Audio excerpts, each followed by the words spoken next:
فی الحال آپ اپنے آپ کو اس کا عادی بنا دیں، لیکن 6 مہینے سے تو عادت پڑ گئی ہے آپ کی، 5 ماہ سے ماشاءاللہ نماز نہیں چھوٹی، تو زیادہ ٹینشن نہ لیں اس کی، لیکن یہ کہ شرعی مسئلہ تو چینج نہیں ہو سکتا، تو اس میں فجر کے ساتھ 2 رکعت فرض فجر کے پڑھ لیے، ظہر کے ساتھ 4 پڑھ لیے، عصر کے ساتھ 4 اور پڑھ لیے، مغرب کے ساتھ پچھلی مغرب کے، عشاء کے ساتھ، اور ہمارے نزدیک وتر بھی چونکہ واجب ہیں، نبی صلی اللہ علیہ وسلم کی اس بارے میں صحیح حدیث موجود ہیں، تو وتر کی بھی قضا کرنی چاہیے، تو ایک دن میں کم سے کم 1 دن کی نمازیں پڑھ لیں آپ، اللہ نے چاہا تو انشاءاللہ یہ پوری ہو جائیں گے۔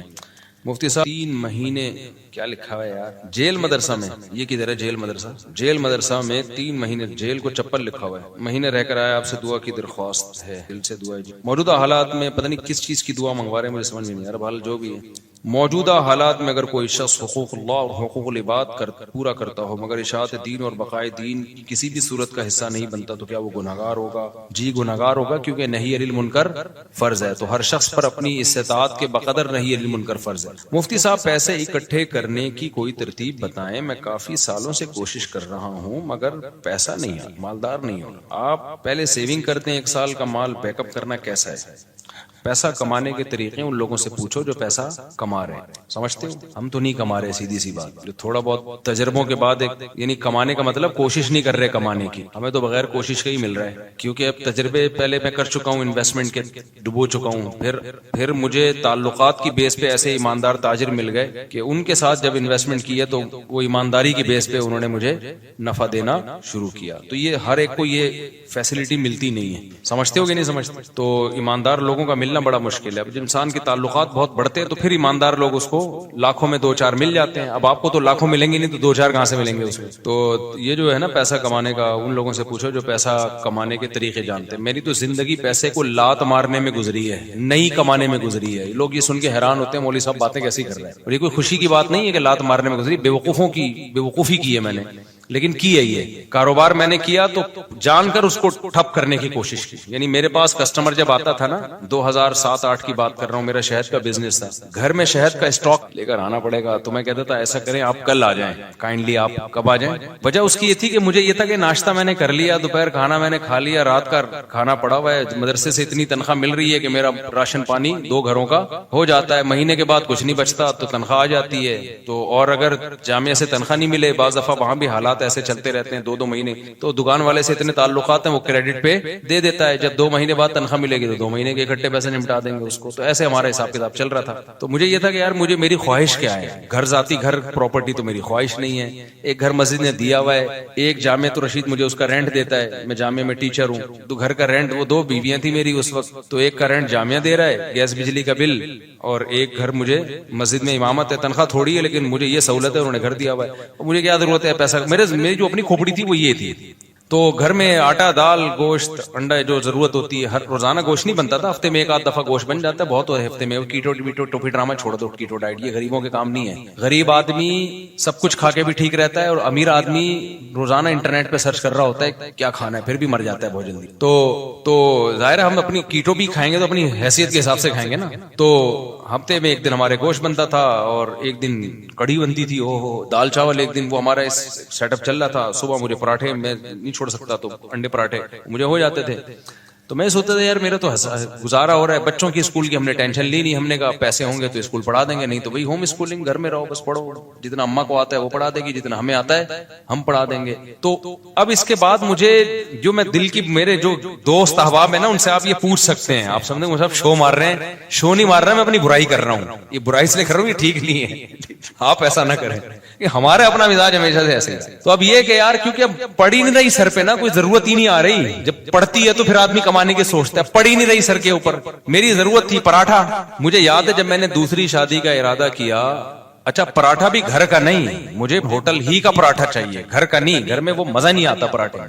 جتنا بھی اچھا بنا ہو، ابھی میرے ساتھ بیٹھ کے پراٹھا کھاؤ تو تمہیں پتا ہے، ایک دن لاہور سے ایک بندے آئے، انہوں نے کہا یہ پراٹھے بیان میں بہت کرتے ہو، میں اس کو لے گیا ہوٹل میں، میں نے ناشتہ کرا، کہہ رہا یار واقعی ایسا پراٹھا آج تک میں نے نہیں کھایا، تو وہ بڑے پیٹ کے لیے بہت نقصان دہ ہوتے ہیں، لیکن یہ ذہن میں رکھیے گا، وہ سفید آٹے کے پراٹھے ہوتے ہیں، مزہ بہت ہے۔ تو اب کیا تھا کہ میں نے کہا میری بنیادی ضرورت، بنیادی بھی نہیں ہے، عیاشی ہے پراٹھا، بنیادی ضرورت تو ناشتہ ہے ہی نہیں, 2 ٹائم کی روٹی ہے, ناشتہ تو آپ کی گریوی ہے. تو میں یہ سوچتا تھا کہ یار میرے پاس تو گھر بنانے کے پیسے نہیں ہیں, اللہ نے 2 گھر مجھے فری پھوکٹ کے دیے ہوئے, ایک کا کرایہ وہ ادارہ دے رہا ہے جہاں میں ٹیچر ہوں, اور ایک مجھے مسجد میں امامت کی وجہ سے امام ہونے کی حیثیت سے ملا ہوا ہے. ابے میں تو کروڑ ارب پتی آدمی ہوں, لوگوں کے پاس ایک گھر نہیں ہے, میرے پاس 2 گھر.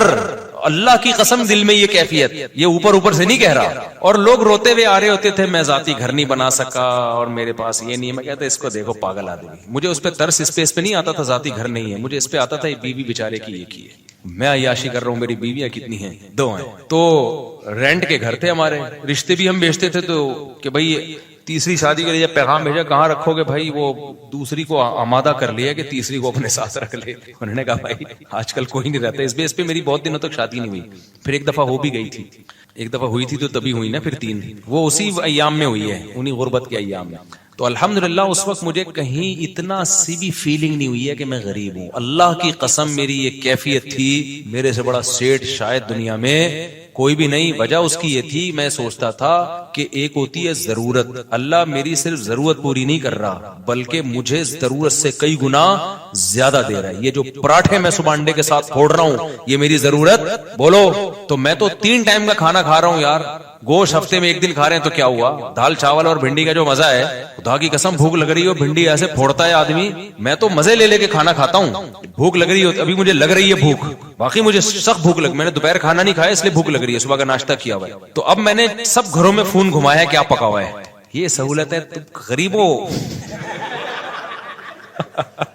اب میرا تمہیں گالیاں دینے کا دل چاہ رہا ہے. ہم نے فوکس کیا شادیوں کو جو نیچرل ہے, تم فوکس کرتے ہو بحریہ ٹاؤن کو, گاڑیوں کو.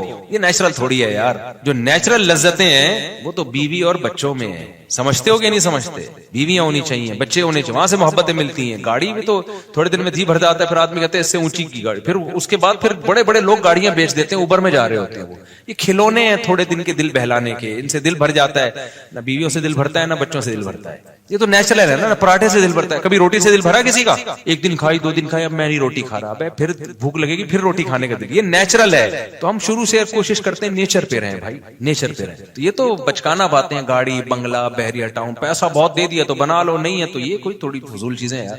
دیواروں اینٹوں سے, میں نے تو اپنی زندگی میں ایسے ایسے لوگوں کو دیکھا اربوں روپے لگا کے انہوں نے شیش محل بنایا, اتنا بہترین گھر, خدا کی قسم رہنا نصیب نہیں ہوا. جس دن گھر تیار ہوا ہارٹ اٹیک ہوا, مر گئے. کاش وہ اربوں روپے لگا کے اپنی صحت کا خیال کر لیتے یا کچھ اور کر لیتے. تو وہ بچے بھی پھر وہ فری پھوکٹ کے پیسہ نا بیچ باچ کے کھا رہے ہوتے ہیں, عیاشیوں میں اڑا رہے ہوتے ہیں. تو اس لیے ابھی جو ہے وہ میں نے گھروں میں فون گھمایا تو شلجم اور سموسے کھا کے بیٹھے ہوگے آپ چائے کے ساتھ.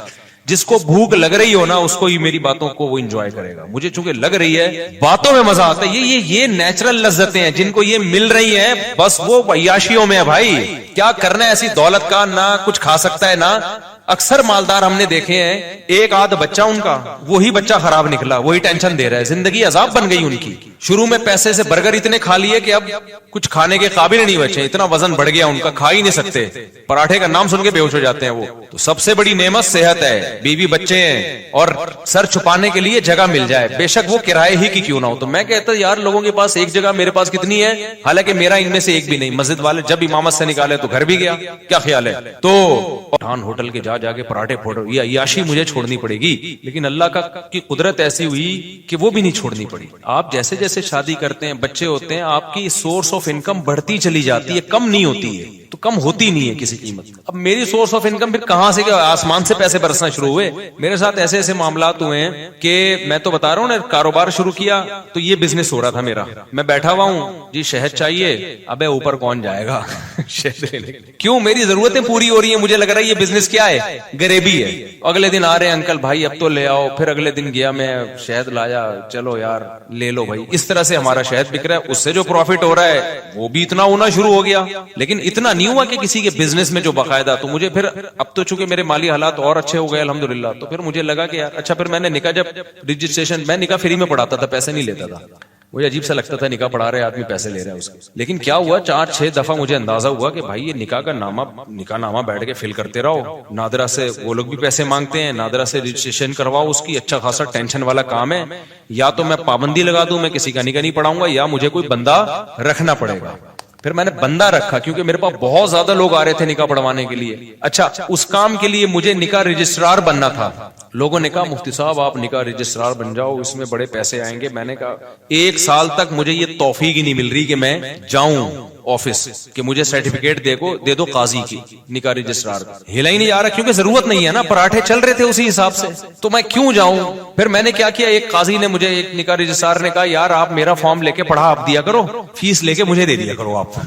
میں رجسٹر کر, تو میں نے ایسا کرنا شروع کیا. 6 مہینے میں نے ایسے کیا.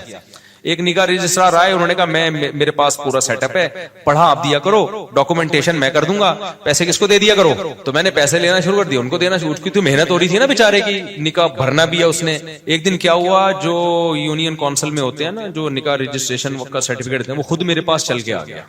اس نے کہا مفتی صاحب آپ کے نام سے, آپ کے سائن سے اتنے نکاح ہو رہے ہیں, تو آپ خود نکاح رجسٹرار کیوں نہیں بن جاتے. میں نے کہا یار مجھے یہ وہاں چل کے جاتے ہوئے بہت ٹینشن ہو رہی ہے کہ کیونکہ مجھے جس چیز کی ضرورت نہ ہونا مجھ سے وہ کام ہوتا نہیں ہے, تو اب میری ضرورتیں پوری ہو رہی ہیں. انہوں نے کہا آپ ادھر ان کو اتنے پیسے دے رہے ہو, خود رکھ لو, وہ کچھ اپنا رکھ لو, کچھ اپنے اسسٹنٹ کو دے دو کچھ. تو میں نے پھر یہ کیا کہ میں نے کہا بھائی میرے پاس ٹائم نہیں ہے. وہ خود گھر پہ آ کے سارا کام کیا, سرٹیفکیٹ پکڑا کے چلا گیا نکاح رجسٹرار. میں نے کہا اسٹیمپ تیرا باپ لگائے گا اس پہ, میرے پاس تو ٹائم نہیں ہے. اس نے ٹھپے لگے ہوئے نا پہلے سے, آپ پر اعتماد ہے, آپ مس یوز نہیں کرو گے. پھر میں نے ایک اسسٹنٹ رکھا, میں نے کہا نکاح کی ساری ڈاکومنٹیشن تیرے ذمہ ہے, تو میں فیس لے رہا ہوں ان کو دینے کے لیے. پھر ظاہر ہے مجھے بھی بچتی ہے. تو اب اتنا بھی استغنا ٹھیک نہیں ہے نا, اتنا بھی شو مارنا ٹھیک نہیں ہے کہ جب کچھ ہو ہی نہیں رہا تو پھر جو رزق آ رہا ہے تو آنے دو. پھر ہم نے اس کی فیس رکھ دی. ہم نے کہا ٹھیک ہے بھائی اتنا تیرا, اتنا ٹائم تو لگ رہا ہے نا. تو یہاں جا کے پھر یہ وہ اتنے نکاح آنے شروع ہو گئے کہ انڈے پراٹھوں سے ہم تھوڑا آگے ہم نے کہا فری پھوکڑ کا آ رہا ہے بھائی. اچھا خیر, پھر بھی اتنی فیس نہیں ہے جتنی لوگ لے رہے ہیں. میں اپنے نام کی فیس لینا چاہوں نا, جو اللہ نے ٹوٹی پھوٹی ہم جیسے نالائقوں کو شہرت دے دی, تو اس اسٹیج پہ پہنچنے کے بعد قاضی کی فیس 1.5 لاکھ 2 لاکھ ہوتی ہے. ہماری فیس اس سال 10,000 ہوئی ہے, سمجھ رہے ہو. اور اس میں بھی لوگوں کو کہا ہوا ہے کہ کوئی بھی ایک دفعہ کہہ دے کہ میرے پاس نہیں ہے تو دوبارہ اس سے پوچھنے کی ضرورت نہیں. یہ نہیں اس کے کہ تو آئی فون لے کے کیسے گھوم رہا ہے جب تو کم بخت 10,000 نہیں دے سکتا, یہ تیرے پاس یہ موبائل کہاں سے, یہ نہیں. اس کو میں نے اسسٹنٹ کو بتایا جو ایک دفعہ کہہ دینا کہ نہیں دے سکتا, دوبارہ پوچھنے کی ضرورت بولو نہیں, فری میں پڑھائیں گے. تو فری میں بہت سارے نکاح پڑھاتا ہوں, اور تعلق والوں سے تو ایک روپیہ بھی نہیں ہوتا, بلکہ اسسٹنٹ کو اپنی جیب سے دے رہا ہوتا ہوں کہ یار تیری محنت تو لگ رہی, نادرا میں تو خرچہ ہو رہا ہے نا, مجھ سے لے لینا پیسے. وہ سمجھ میں نہیں آ رہی میرا خیال ہے بات. تو ہم نے تو پوری زندگی کوشش کی ہے نالائقی میں پیسے کو لات مارنے کی. یہ شادیاں بچوں ہی کی برکت ہے جو اللہ کھلائے. اللہ نے مجھے زندہ رکھا ہوا اب تک اس لیے تاکہ 15 سال پہلے جو میرے ساتھ دوست تھے نا, جو کہتے تھے تم شادیاں کر رہے ہو, پیسہ ہے نہیں تمہارے پاس, بھوک سے مرو گے, تو اللہ نے مجھے اب تک زندہ اس لیے رکھا ہوا ہے یہ بتانے کے لیے کہ ان کو بتا دینا کہ اس بچوں کی سپیڈ بھی کم نہیں ہوئی ہے, شادیوں کی سپیڈ میں بھی کوئی کمی نہیں آئی ہے, اور اللہ کیسے کھلا رہا ہے, کیسے پلا رہا ہے. ایک اہل حدیث دوست نے میرے 2010 یا 11 میں مجھ سے ملنے کے لیے آئے تھے. اتنی بڑی داڑھی ان کی, لال نا کلر, وہ مہندی لگائی ہوئی انہوں نے. میری 4 شادیوں والی کتاب پڑھی انہوں نے. ابھی میرا کل ان سے فون پہ, پرسوں ان سے فون پہ بات ہوئی ہے, اس لیے میں یہ واقعہ سنا رہا ہوں. وہ آئے, کہتے ہیں آپ نے کیا کتاب لکھی ہے مفتی صاحب. اچھا انہوں نے میرے حالات دیکھے, میری پھٹ پٹی, انہوں نے مجھے اپنے گھر میں دعوت کی. انہوں نے کہا یار میں نے ایسی کتاب آج تک نہیں پڑھی. بڑے متاثر تھے. یہ وہی ہے جن کو تبلیغ میں نہیں میں نے بتایا تھا کہ وہ سارے فرقوں میں دھکے کھا کے آخر میں گئے تبلیغ میں, وہ یہ وہی ہیں, بروہی ہیں, بروہی. تو بلوچستان سے ان کا تعلق ہے. انہوں نے میری گھر میں دعوت کی, میں اپنی پھٹ پٹی پہ گیا. اچھا اس وقت بھی ہمارا ہم پھٹ پٹی کو سمجھ رہے تھے لینڈ کروزر ہے ہماری, غربت کا تو اس وقت بھی احساس نہیں تھا, کیونکہ بھائی لوگوں کے پاس یہ بھی نہیں ہوتی یار. تو ہم تو پھٹ پٹی بھی جا رہے ہیں, ٹرن کر کے پہنچ گئے. مجھے یہ خوشی ہوتی تھی کہ اس کے پیسے میرے پاس ہیں الحمدللہ, میں پیٹرول ڈال سکتا ہوں اپنے خرچے پہ. تو ان کا پرسوں فون آیا, انہوں نے کہا مفتی صاحب مجھے آپ کا وہ زمانہ یاد ہے, اور کہتے ہیں میں آپ کا ہر جگہ دفاع کرتا ہوں, ہر جگہ دفاع کرتا ہوں کہ اس آدمی نے اس وقت یہ بات کہی تھی کہ پیسہ مت دیکھو, شادیاں کرو, نسل مت روکو. کہہ رہے اب لوگ نا آپ کی ریووں پہ اعتراض کرتے ہیں, یہ مفتی ریووں میں گھوم رہا ہے, یہ مفتی امریکہ جا رہا ہے, یہ مفتی جاپان جا رہا ہے, یہ مفتی سوئٹزرلینڈ جا رہا ہے, یہ مفتی یہ وہ. بھائی جب ظاہر ہے نوٹ آئیں گے تو شادیاں تو ہوں گی. کہہ رہا ہے میں ہر ایک کے ساتھ سامنے دفاع کرتا ہوں کہ میں اس مفتی کو جتنا جانتا ہوں آپ لوگ نہیں جانتے. اس مفتی کے پاس بچے پہلے آئے ہیں, بیویاں پہلے آئی ہیں, ریوو, اور ابھی تک یہ ریوو میری نہیں ہے, کرائے پہ ہے. اچھا یہ ویسے ہی راز کی بات بتا دوں, لیکن ہم اس کو کیا سمجھتے ہیں, یہ بینک سے لیوے تو رینٹ دینا پڑتا ہے. تو لیکن بھائی ہمیں اس سے کیا, میری ہے یا رینٹ کیا ہے, تو اسٹیئرنگ کس کے کنٹرول میں ہے, میرے کنٹرول, میری ہے بس. کرائے کا گھر ہے, اگر چابی اس کی میرے پاس ہے تو کس کا گھر ہے وہ,